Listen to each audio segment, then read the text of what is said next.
This summer, I have curated a very special lineup of shows that include never before heard excerpts from interviews, brand new episodes, as well as the top rated episodes by you, our Empowered Within community.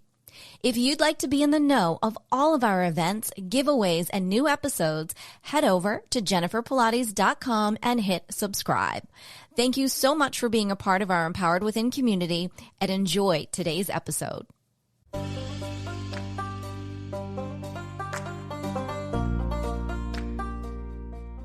Welcome to Empowered Within, a soul-quenching, transformational podcast that will set your soul on fire through candid and inspiring conversations. Leading experts, celebrities, healers, and I share our journeys of how we've overcome challenges to living an empowered life from within. I'm your host, Jennifer Pilates. Welcome to another episode of Empowered Within.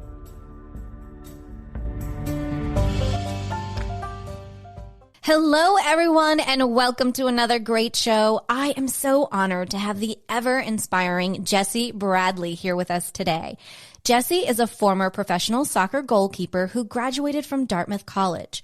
While playing in Zimbabwe to prevent malaria, he took a prescribed medication.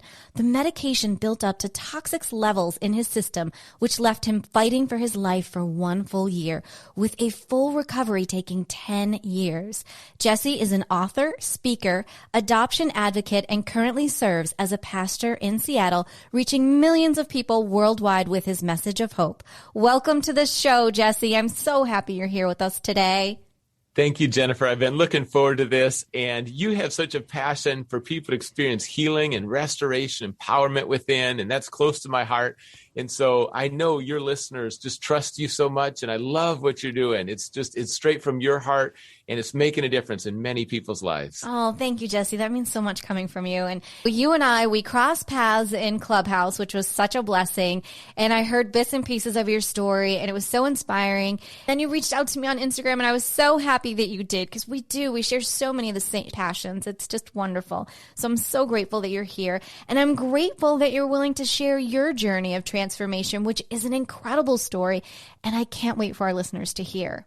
Thank you. Yes, I believe that some of the best experiences in life come out of the most difficult and challenging circumstances. And that's been true in my story. And also Clubhouse was something that, I found during COVID, and it's a unique platform with social media and the chance to have conversations and get to know people. I've enjoyed it thoroughly. And I'm grateful that out of that connection relationship, we get to have this conversation and love to go deep, be honest, be authentic about what life really looks like. Absolutely. And I know that's what our listeners appreciate most with us here and being here. So tell me, Jessie, how and where did your story begin? Because it is an amazing one. Yeah, I grew up in Minnesota, freezing cold tundra, the University of Minnesota campus, Dinkytown, the first apartment where my parents lived. It was at the parking lot of the football stadium. And so everything was Golden Gophers, sports. I knew I wanted to be a professional athlete. When I was 3 years old, I told my parents that. And sports were my passion as well as academics. And when my parents got divorced at age 7, it was like the two pillars of my life were no longer together. And I still remember that day, watching them. Really, we had my birthday together, and then right after that, they decided it was over, and it was so hard. You could feel the tension for a while. I mean, there was a lot of fighting. It was difficult in our home, and when Dad left, and then he moved out of state, it felt like our family was never going to be the same. And even though I couldn't put words on it as a 7-year-old, internally, I think I was mourning, I was grieving, I was looking, where could I fill this void? And really, I poured myself into academics and sports, and that was the pattern throughout high school. And I enjoyed both so much, and friends as well. And I have good relationships with my parents now, but that was quite a jolt. And it's something that if, anyone listening has gone through that and your parents have been divorced, you just know that affects you at so many different points of life and so deeply. But there can also be a lot of healing too.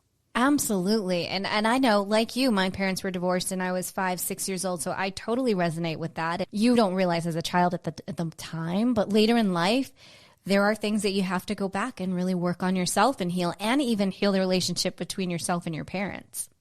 Absolutely. I saw counselors as I was growing up as a child, and, I tried to heed their advice. And, I tried at one point, I told my dad how angry I was at him, and it just didn't really make the difference. But, part of my journey spiritually is that I started a relationship with God in college. I didn't believe God existed growing up.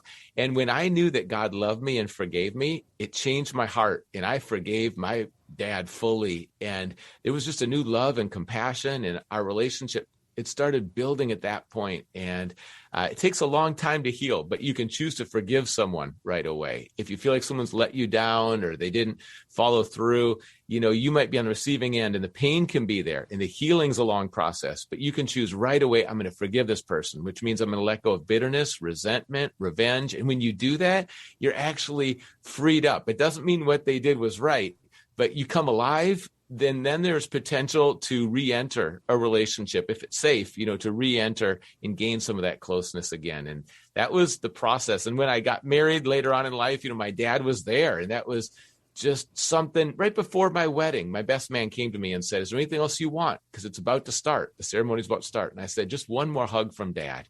And we got, that hug together. And that's what I wanted. Dad was there. I just wanted that hug from Dad.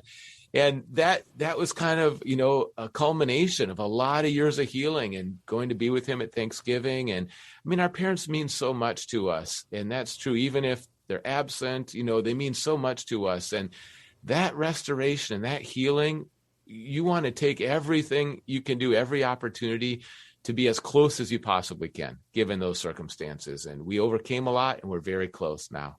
That is so wonderful to hear. You have me in such tears, like people you can't see, but I'm like, oh my gosh, I'm fighting back tears through your story. It's so wonderful. So when you were in college then and you're resurrecting your relationship with your dad and you're playing soccer, is that when this happened, when you were in Zimbabwe? Right. So in college, I played on some different teams. Our college team went to Scotland as well. We won the Ivy League twice. We had a great coach. He's a Scottish legend. I keep in touch with all those guys. So we had an incredible time. And then I played soccer overseas after college as well. And that's when I was in Zimbabwe, and I took a prescribed medication. It was really, there was no warning there would be any side effects. And so it completely blindsided me. And as I was there playing for many months, eventually the symptoms started to show up. And the first couple symptoms were massive migraine headaches. And I never have migraine headaches. I never really have headaches at all. And I couldn't look at light. I couldn't handle any noise. And it was like, what in the world is going on? And so that was one. And then I started to have crazy dreams where it just felt like I was not in my right mind. And then in addition to that, my heart would start beating 160 beats a minute while I was sitting still. So it felt like my system, and this is my mind, my body, it was just shutting down, and no idea what the cause was. And I started to see doctors there in Africa. They weren't sure, but they could see my health condition was deteriorating. So they sent me back home. They said, you need to see American doctors. Get back home while you can. And so I flew back, and we paid out of pocket, went to Stanford, and the doctor there listed 10 things that it could be, 10 possibilities. And when he read the medication as one of them, I just knew that was it. Because by that point, there were additional symptoms. I had double vision, sweats and chills. I started to have mood swings. Panic attacks were starting to kick in, depression. There was just craziness on every level. My body was completely out of control. And I knew it was the drug at that point internally. Sometimes beyond what other people know because you listen to your own body and you're intuitive and you just know. So all the doctors told me to keep taking the drug for another month because that's the course of the drug. And that would prevent me from getting malaria on top of whatever else I had. But I said, no, I won't. And I don't necessarily say that that's a path you should take, to say no to the doctors frequently. But in this particular case, it saved my life because I didn't take it for another month. We had my blood tested, sent to Center of Disease Control. They confirmed toxic levels, dangerous levels. And I was fighting for my life for a year. And the heart condition included atrial flutter, another abnormality, heart murmur, skip beats constantly. There was no rhythm to my heart, and my heart was in pain during the day, during the night. I moved back into my parents' house. They listened like on a baby monitor to see what kind of episodes I'd have each night. And I just didn't know if I was going to make it. And not only that, but fighting for my sanity because it just felt like I was not in my right mind, and I just couldn't flip the switch. I couldn't get back into how things used to be. Life was different. Life was not going to be the same. And there were no guarantees. Would my body recover? Would I live? Would I, regain my kind of emotional equilibrium? No guarantees. And I was just waiting for this drug to leave my system so gradually, half-life of a month, very long half-life. And it was brutal on many levels. It sounds it. I can't even imagine going through all of that. And I will say, I myself have had heart issues. I don't talk about it very often. And 2.5 years ago, I had something called RVOT. And so very familiar with irregular heartbeats and tachycardia of the heart. And in my personal opinion, there's just nothing scarier because without your heart, we're not here. And so it is so scary. And that in itself then brings on the anxiety and depression more because you don't feel in control of your body. So I am so sorry that you had to endure this. Oh, it was so incredibly awful. And yet looking back now, and it took 10 years to fully recover, which is a long time. But some of the greatest things in my life came out of that trial. And I believe it's in the valley that we grow. That's where the transformation happens. That's the deep inward work happens. And I started to literally thank God. 10 things every day I was thankful for. Write them down. If it's a hot shower, a great meal, I saw someone today that I really enjoy. Just whatever I could put down, 10 things every day, because that helps me. Gratitude helps all of us stay out of the ditch, helps us stay out of over-focusing on what we don't have, and it changes that inner culture in our lives. So that was one thing. I started to chart my progress because it felt like I wasn't improving. So to make a chart for the year where I could look back months later and say, now I can walk 15 minutes and it used to only be 5. That without my heart racing, that was progress, and I could see the progress. Here's a big one for me. In terms of coping, I always just tried harder, exerted more, overcame, learn, grow, try harder, do better. So that worked in school. That worked in sports. That worked in many areas. That was not going to work here. And what I needed to do here was something different. And that's to grieve. That's to mourn. That's to let people in to some of my pain and disappointment. And that's even to pray differently. My prayers were more theological, intellectual. No, this meant I need to pour out my heart to God. I need to give him my burdens because they're too many for me to carry. And those are huge changes that, you don't just, it's not overnight. I'm still learning it in some ways, but let people in, let God in.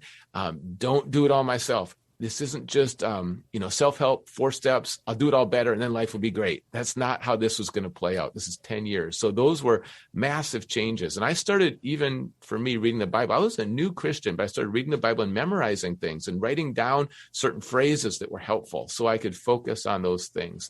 Because you can't control the first thought. And sometimes my first thought was suicidal. Sometimes my first thought was discouragement. Sometimes my first thought was, I don't know what I'm going to do, and just fear. But the second thought, you can choose what you want to focus on. And the first thought, you don't have to harbor it, entertain it. You don't have to believe it. You can reject it if it doesn't fit, if it's a lie, if it's something off base. And so that was like a new discipline for me, is learning how to guard between my ears, the victory of the mind, and to choose intentional thoughts. So the ones that come in like darts to sabotage me, no, I'm not going to be taken down. And in that space right there is so vital. What you're focusing on and believing, your mindset, that's going to change. What happens internally is going to change everything else in your life externally. And so those were some of the growth points for me. And again, that was the deep work where I was not the same person. Like 2 years later, I was changed, and on many levels as well. How could you not be? That's a lot to go through. And on your own, were you having any therapy during that time? I mean, obviously you're probably having physical therapy, but were you seeing a therapist and to help you through all of the anxiety and the depression and such? Right. I was grieving the loss of soccer, the loss of, the health of my body. And then I didn't have friends around. My identity shifted from all the achievement. And listen, who you are is so much more important than what you do. And my identity shifted. Instead, I dropped my anchor on what I feel like is not going to change, what will never change. My career will change, my health will change, my friends can change, but God's with me and his love is here. And that became my identity. And I did. I went, one thing that I gained was just slow breathing, because when your heart is beating that rapidly and there's nothing you can do, I mean, it just takes so much self-control to just take deep, slow breaths, slow breaths. And so that was a new skill. So I did, I got that help. I went to a pastor that I didn't know very well, and his name was Jeff, and he became like a mentor, a confidant. And I just poured it out. I mean, I didn't cry like that in front of other people. I just never did. And I felt safe. I could pour that out. And so, different people at different points in this journey, part of that healing process. And I think that's one of the ways you experience God's love. It's through people that are loving and caring. And so I need to let some people in and choose people carefully as well, who you really let in. Choose those carefully. I agree with you. It's always during those most challenging times that you realize who is showing up for you and who isn't. And I realized, like you going through the situation, it was who you were to let go of, to allow. And the moment that you do that and it feels hard, there's another door that opens and there's someone else that comes through who is for you in that moment in time, serving you. You know who brings out the best in you. And you want to be around those people, who inspires you, who encourages you. You feel alive, you feel creative, And now you're going to hopefully love everybody, even the people that are the cruelest to you, still pray for them, still show them a kindness, but be intentional. Who's in that inner group of 3? Who's in that bigger group of 12? Those are not just trivial, quick decisions. Those are the most important decisions of your life, because the quality of your life is based on the quality of your relationships. Right. The sum of the 5 people around you, that's your life. You got to take a good look at that. And sometimes it needs a little tweaking here and there. Yeah, that's right. And I'm so grateful because if you really, initially, maybe I was receiving a lot, but those friendships, as they develop, there's a giving and a receiving, and it just flows and it's natural. And that's when it's the most rich. And so sometimes maybe you lean in as a listener, sometimes lean in terms of understanding, lean in to how you can serve. But as you do that, it's going to become mutual and healthy relationships.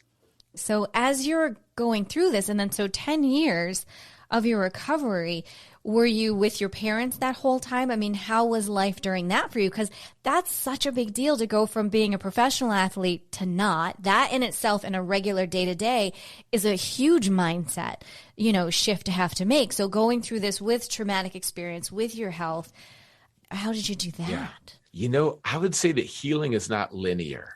That there's going to be a lot of ups and downs. And sometimes it felt like, I'm not taking that many steps forward. Like I tried to work at a job, and 3 times I had to stop the job, strep throat, my body's worn down. I didn't know my own limits. And so here I am trying to extend, re-enter, take a step forward, and I just get slammed.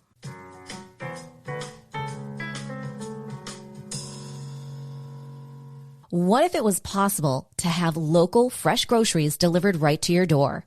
Think of all the free time you'd have. Well, Instacart gives unlimited grocery delivery for one low monthly fee. Forgot that special ingredient in your favorite dish? Instacart can deliver it to your front door in as fast as 1 hour.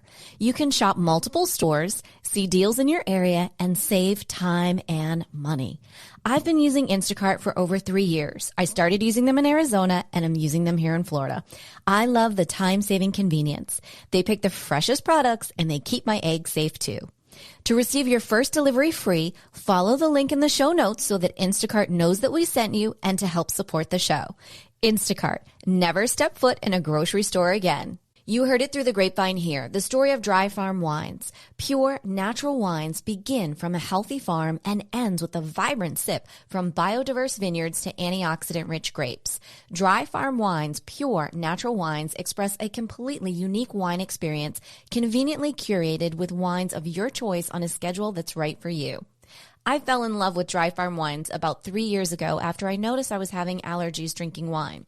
When introduced to Dry Farm Wines, what I loved about them is that they're organic and biodynamic.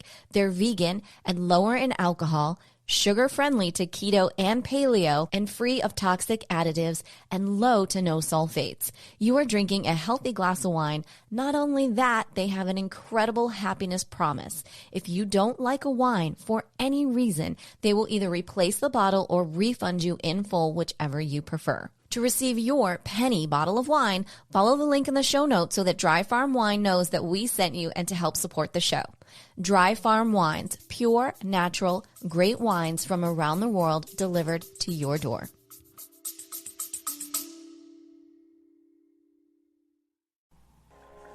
Welcome to Linda's Corner. If you're looking for motivation and inspiration to become the best version of yourself, you've come to the right place. My guests and I share stories, experiences, tips, and actionable steps to make life more joyful, meaningful, and fulfilling. We also help people get unstuck and overcome adversity, trauma, and self-limiting beliefs. Click the link to check out Linda's Corner podcast.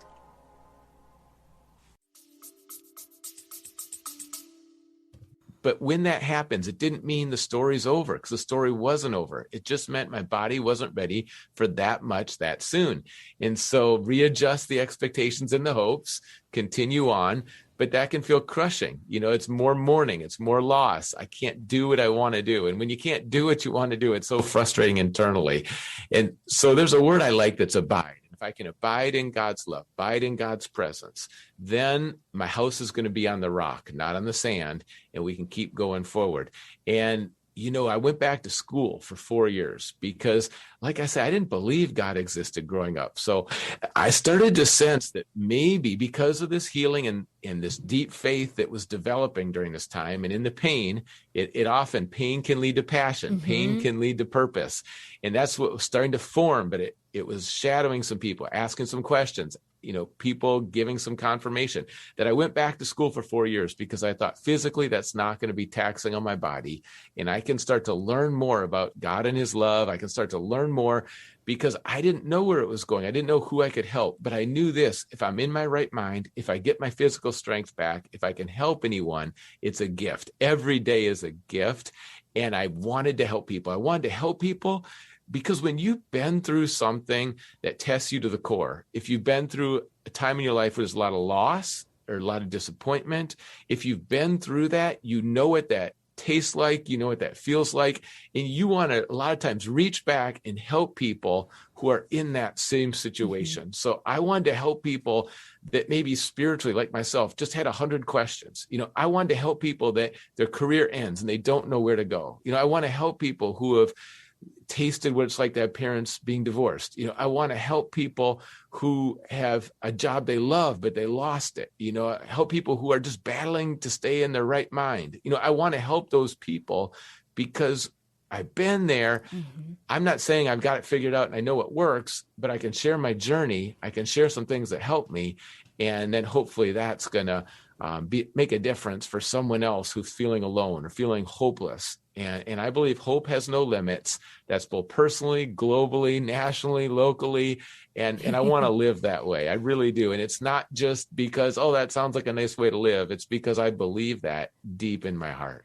For sure. And you have 7 pillars of hope. And I'm wondering if you would be willing to share those with us. Certainly, after the last few years and just everything that's going on, we all could use some hope right now. Yeah, I believe hope is not like we use it in our culture. Sometimes I hope means I think, maybe, I wish, I believe there's another meaning for hope, which there is. It means this is a certain thing. Like here's a solid foundation. Some people think of hope as a feeling. It just comes and goes. Well, it's true. Sometimes we have more hope. Sometimes we have less hope, but it's far deeper than just a feeling. I really believe there's a foundation, and hope is not just floating out there. It's linked. So some very important pieces in our lives, these pillars, these 7 pillars. So the first one is your identity. And again, who you are is more important than what you do. The second one is your mindset. And the third one is your habits. Those habits that you start to develop are powerful, small, intentional, but transformative, life-giving habits. And you choose those daily. And then also, I believe that there's passion and there's purpose. And when you link passion and purpose and you connect those two, that's when you're going to come alive. And then there's the relationships that we have in our lives and the relationship decisions, and then your beliefs.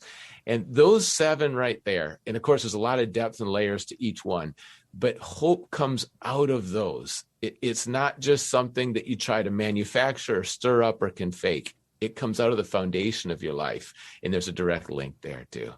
Those are great. And what great pillars to live by. Even if someone goes, oh my gosh, 7, Jesse, Right. Like, can I just have, Jesse, come on now. Were you not here last year, Jesse?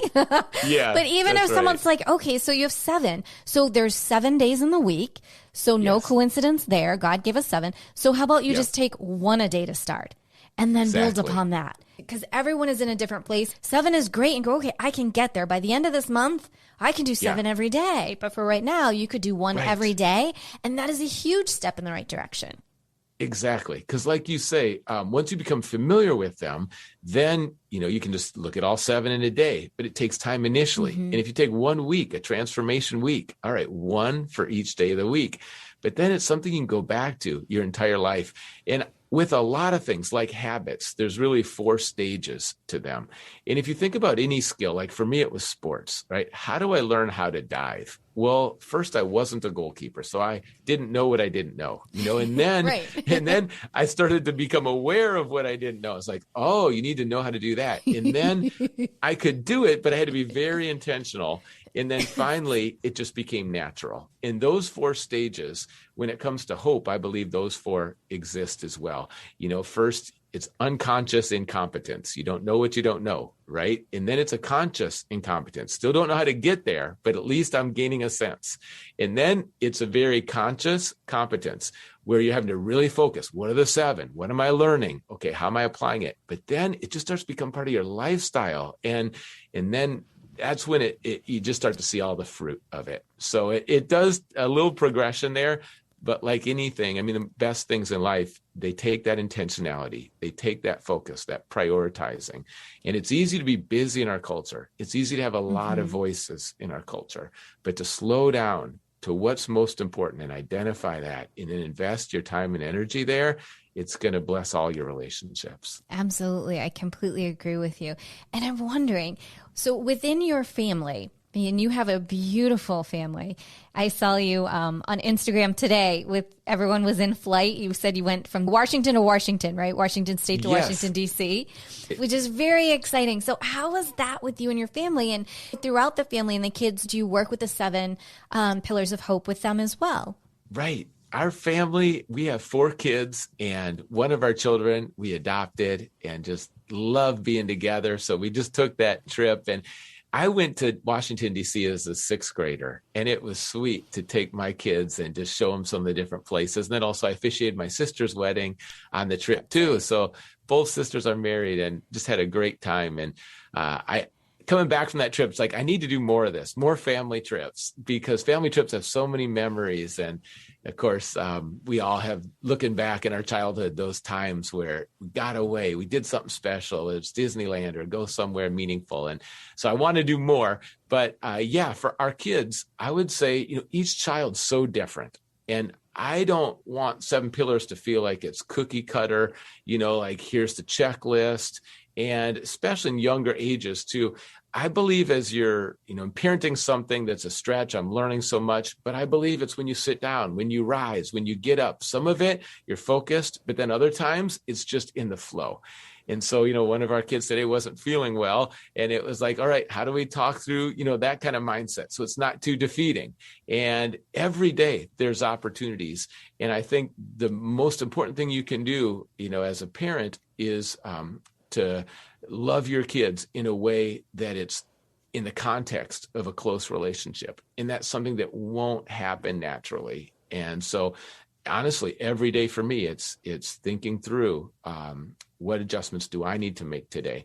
But I believe our kids have this foundation that I didn't have growing up. And they have a foundation of God's love and his security there. In every little soul, I think, just wants to know that they are loved by their Creator and they have a relationship. They've all put their trust in Jesus. They really have that security. And then, mom and dad love them so much, and they have great friends. And so it's interesting. Their life's so different than mine. I feel like I had a lot more adversity, but at the same time, I just want to provide for them and protect them. And they're going to learn there's enough adversity in this world. So, right. but the adoption story in particular, I believe every adoption story is a healing story. And I encourage people, if they're open, to check out just the difference they could make in terms of foster care, in terms of adoption, in terms of mentoring kids.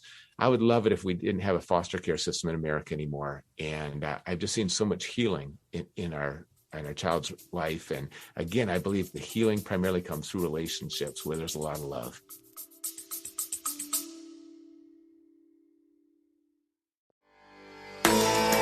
Hi, I'm Jill Jardine, host of Cosmic Scene with Jill Jardine. Check out this cutting-edge podcast, which brings you astrological updates and sun sign forecasts, as well as astrological insights and psychic hits on current and upcoming events, including astrological analysis of cryptocurrency trajectories. Cosmic Scene with Jill Jardine also features guests who are healers, yogis, mystics, mediums, and more. All movers and shakers in the consciousness-shifting movement. Tune in and turn on.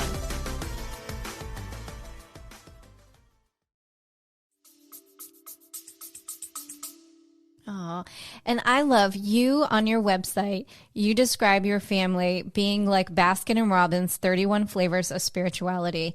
I love that statement. I read that and I'm seeing like all hearts and rainbows and thinking, what a beautiful statement to make about your family. When you made that statement, where did that come from?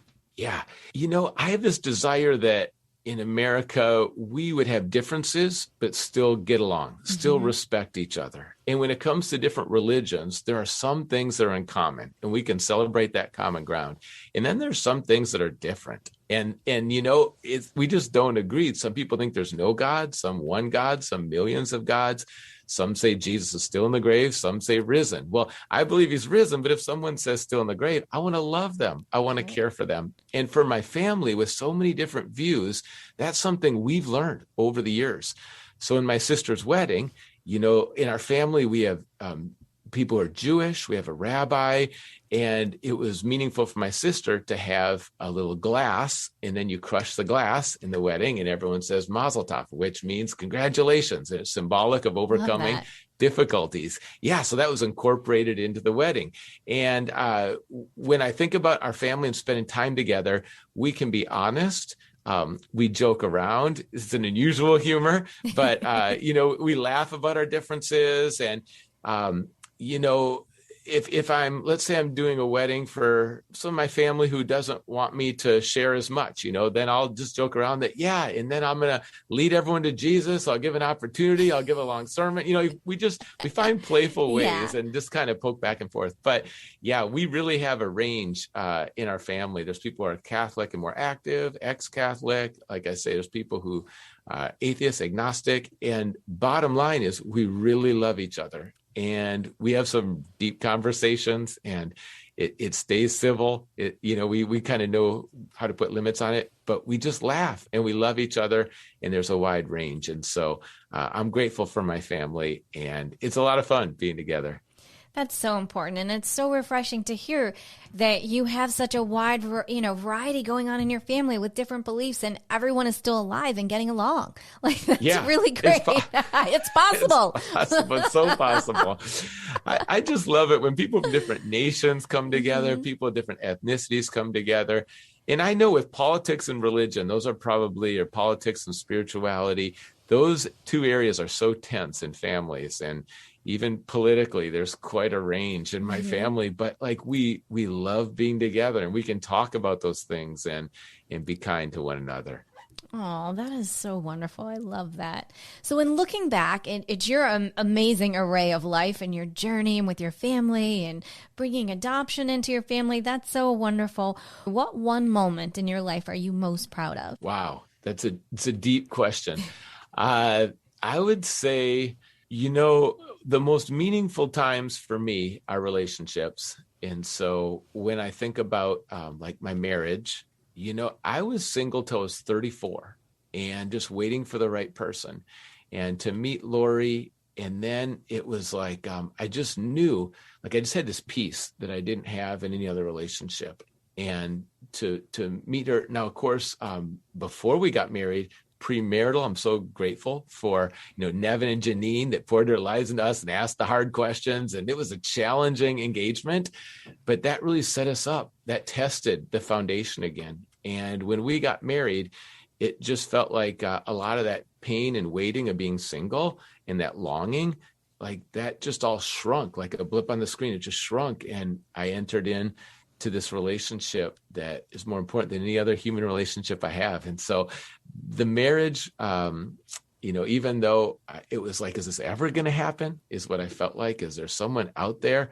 But I didn't want to lower the bar on some key stuff. And I'm so grateful for Lori. And so we've been married a while now, and I'm so grateful for our relationship. But I look back at that day and have friends and family. It was massive. It was about 500 people. We must have been a little bit aspirational. I don't know what we were thinking. That's a big wedding. That's wonderful. It's so hard to say no to people and to think who isn't coming. It was like, let's invite them too. So we had a huge celebration. And that day in particular, it'd be nice. There's certain days in life where if you could hit pause or slow the pace of it, like I would just make that day a week, because to spend time with everyone there. And I look back at the pictures, it's like, that's as good as it gets. Of course, if I was going to say one other thing, it would be just the day I put my trust in Jesus. And that's not an active like earning thing, but receiving his love, because truly I tasted everything it felt like the world offered that could be good. And I had this emptiness inside of me. And when I just received, didn't earn, but received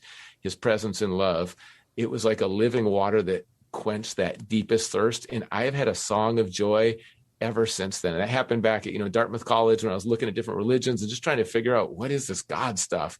But those 2 days in particular stand out as the most meaningful. Oh, and when did you become a pastor? Yeah, that didn't happen until much later. After I finished grad school, I went back and studied theology. And then I stepped in as a college pastor at the University of Iowa. And again, it was one of those situations where I knew what it was like to show up on campus. And I looked at so many people there who maybe either just curious spiritually, or they wanted a place to bounce off and process what they experienced growing up, or maybe some things they didn't like, or hypocrisy they saw. There were some deep wounds. Sometimes our deepest wounds are spiritual, when there's been just a harsh, legalistic environment. And to be able to be there for people, because again, I love to think about the inner story. My life was one on the outside, looked like success, but on the inside, there was pain and emptiness that people just didn't know about. And there were two stories. And so when my inner story, when there was healing, when there was wholeness, when there was life, there was vitality, it was like, you can have this. And I just want to be there for people who are thinking about their inner story, and like, is contentment, is peace, is joy overflowing, like, is hope with no limits? Like, can that be there? Like, it absolutely can. And so that came out of that desire to be there for people. And being a pastor, I get to, not only counsel or teach, but also a lot of leadership stuff, building team. Hopefully people get to spread their wings and just, thrive in our community. There's so many needs, and, being able to pray with people, or if we're handing out food, it's just such a wide range every week that happens that it's always exciting. I literally wake up every day, staff would tell you, and I'm excited about, look what we get to do today. And my Scottish soccer coach said, it's a great day. He would put that in almost every day. And it sticks with me in terms of what I get to do right now. Oh, that is so beautiful, and so blessed is your community and all those around the world that get to hear your message of hope and inspiration from everything that you've been through, and to know that so much is possible. And you're so wonderful to be so authentic and vulnerable and sharing all of that and letting people know we're not perfect. And I think it's so poignant, especially now where we've come through in society, with social media being so perfect. We were laughing about, we're on Zoom right now, and you said, oh my gosh, I love your background. I don't know if that's real or not. And I was very authentic. I was like, no, I'm manifesting this, I'm manifesting this living room. And that's important to know, that what you see out there is not the reality of what's going on the inside. And I think it's so important when you share your story and you share that message, let people know, like, it's okay to actually, you should feel peace and hope inside. You should want that. We used to be a society of, you must hustle and you must feel pain, and, that is how you shall climb the mountain. And that's not actually the truth. The truth is quite the opposite.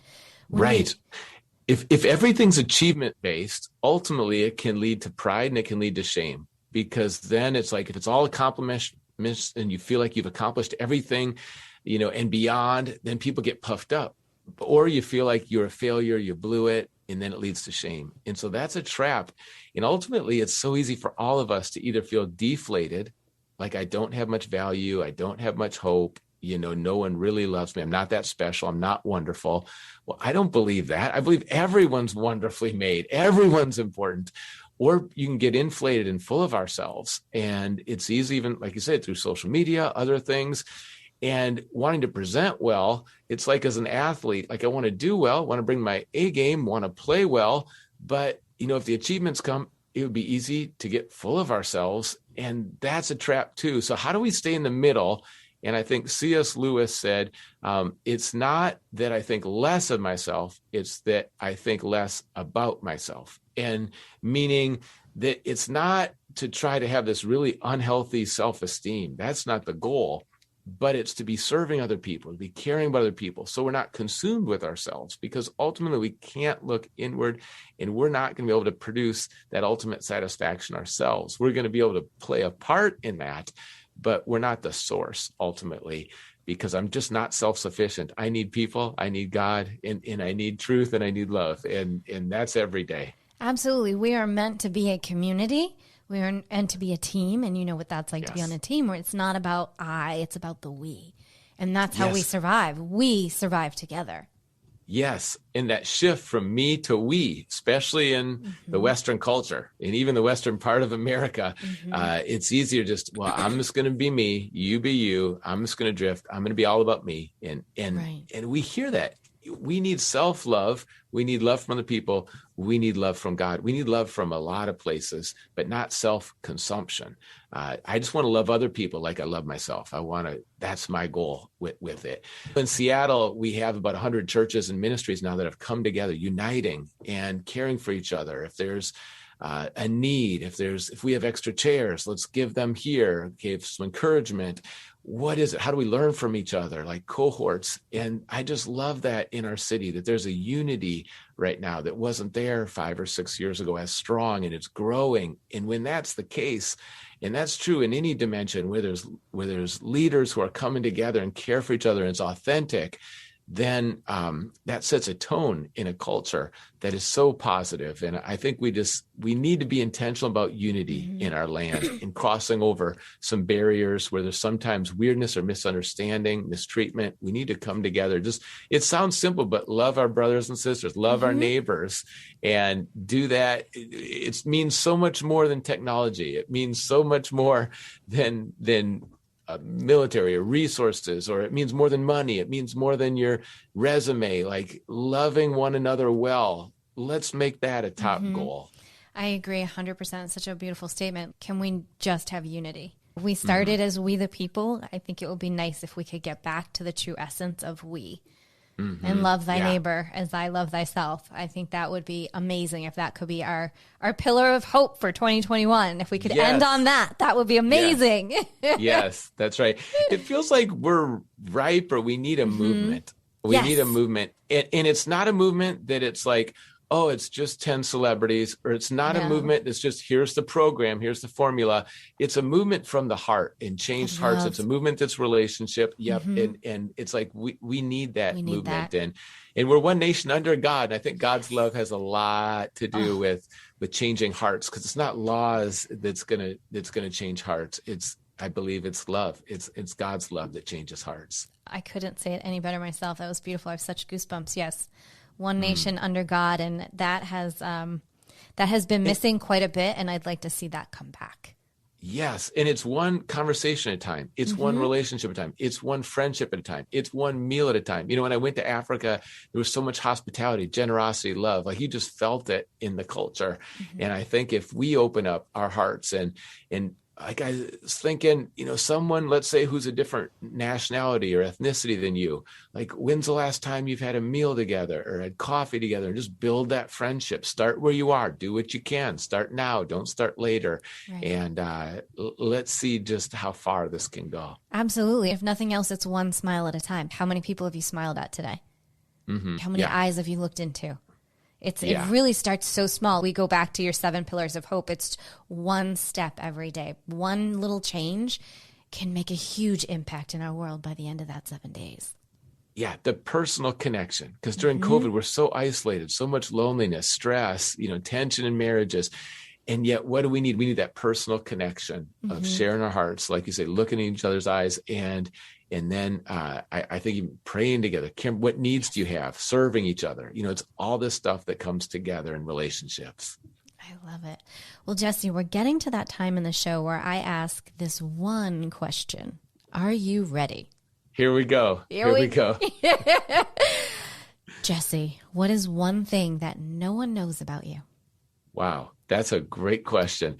And it's like, how deep do you go? Which level? Right. Where am I going to go with this? Exactly. Right now, I'm trying not to be consumed with my hamstring because I tore my hamstring. I don't think anyone knows that. And there's all this bruising, and I've just never had to limp like this. So I'm in one of those slow heals right now, but it's an injury that nobody really knows. So that happened, but that's not the most interesting thing. I would say one thing that nobody knows about me, you got me stuck. The things that are popping into my mind are like, not that interesting. Let's see. How about, maybe some people know, but I am not a great singer or dancer.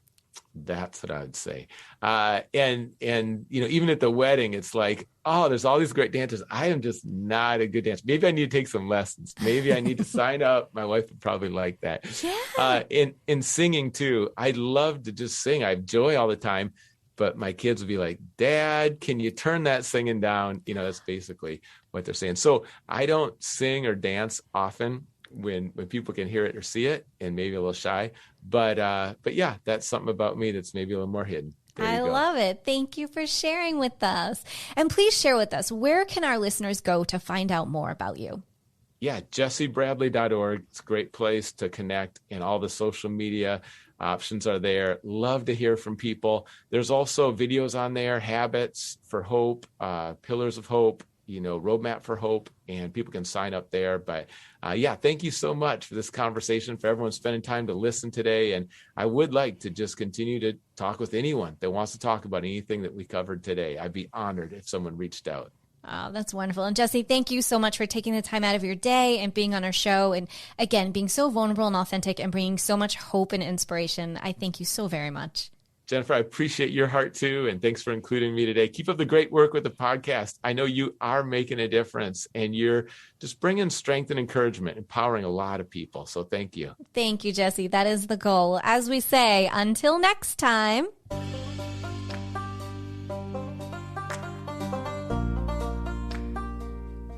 Thank you so much for tuning in to another episode. Please remember to rate, review, and subscribe to Empowered Within with Jennifer Pilates.